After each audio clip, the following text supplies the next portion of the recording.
The bleed made the rupee slide by around 6% to more than 68 rupees against the US dollar from around 64 rupees earlier.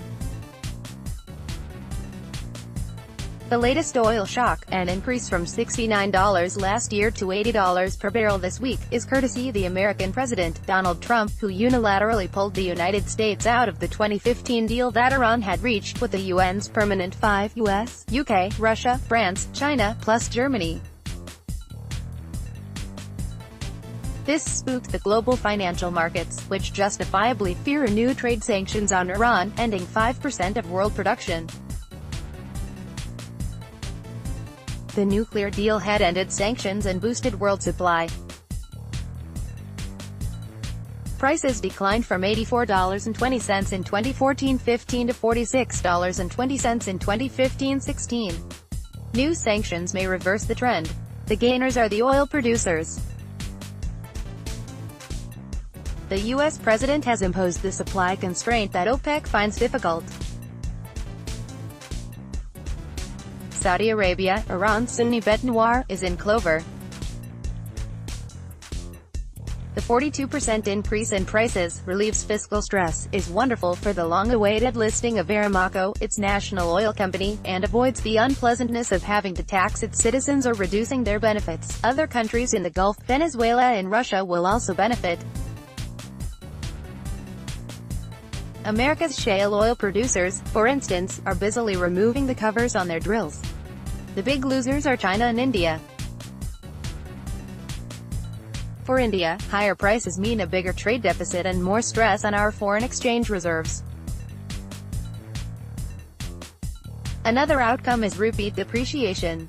Foreign hot money pulls out to safe haven destinations in times of trouble. The bleed made the rupee slide by around 6% to more than 68 rupees against the US dollar from around 64 rupees earlier. But it is still overvalued. The oil shock poses two risks for India.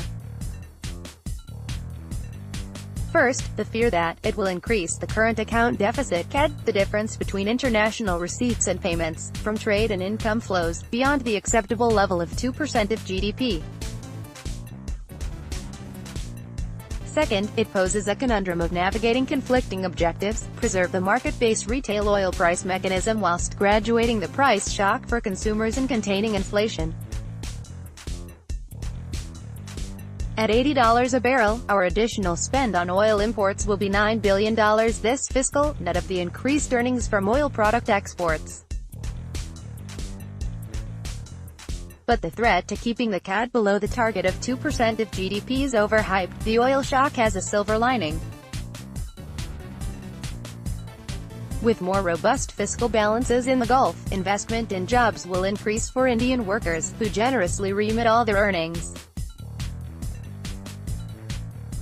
Inward remittances, higher than $69 billion last year, will dilute the impact on CAD.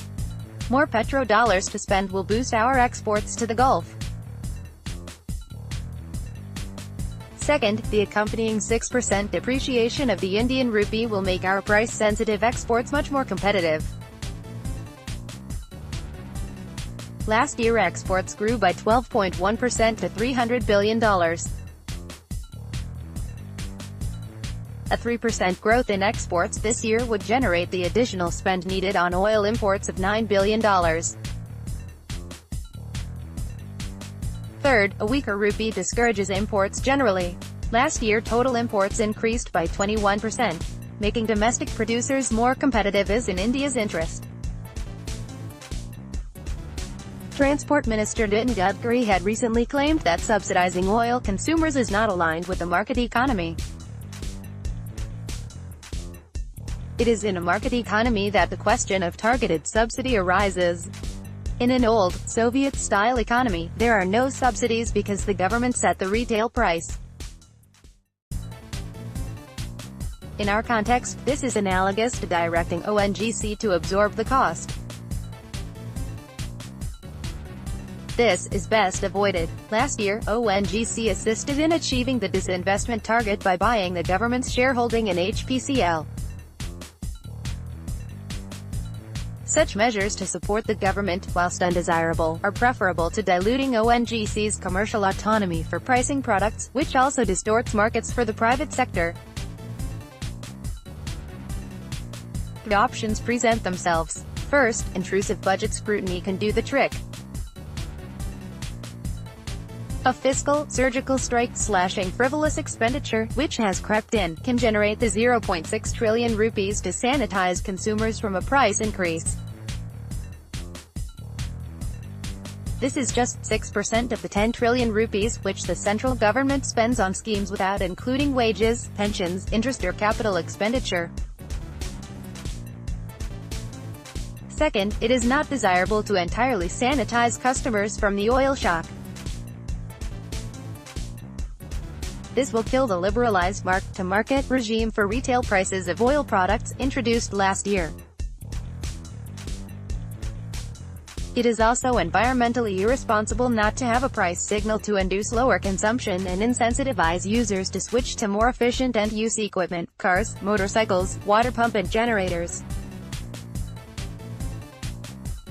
Mr. Gadkari is right. A portion of the oil shock should be passed through.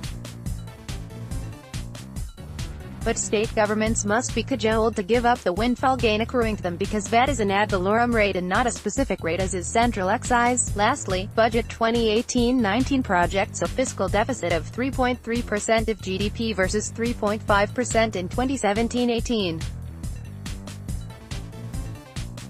The target is not credible. Capitalization of stressed public sector banks, agriculture minimum support price revisions, and the new flagship, Ayushman Bharat, medical insurance scheme will push the deficit beyond the target. The NK Singh Committee report on fiscal responsibility and budget management, last, variations in fiscal deficit capped at 4% of GDP. Following this lead can provide 1.3 trillion rupees to the finance minister, including for partly absorbing oil price increase. But stoking inflation is a real risk here. A further increase to the 2011 to 2014 level of $100 a barrel is unlikely. Oil producers, like Venezuela, need to cash into the high price. Sanctions on Iran, even if imposed, will not bite till the end of this fiscal year. If oil spikes nevertheless, a temporary adjustment loan from the IMF can dilute this external shock, which can otherwise jeopardize our carbon emission targets. The continued supply of Iranian oil, but denominated in rupees, like the Russian trade earlier, is also possible.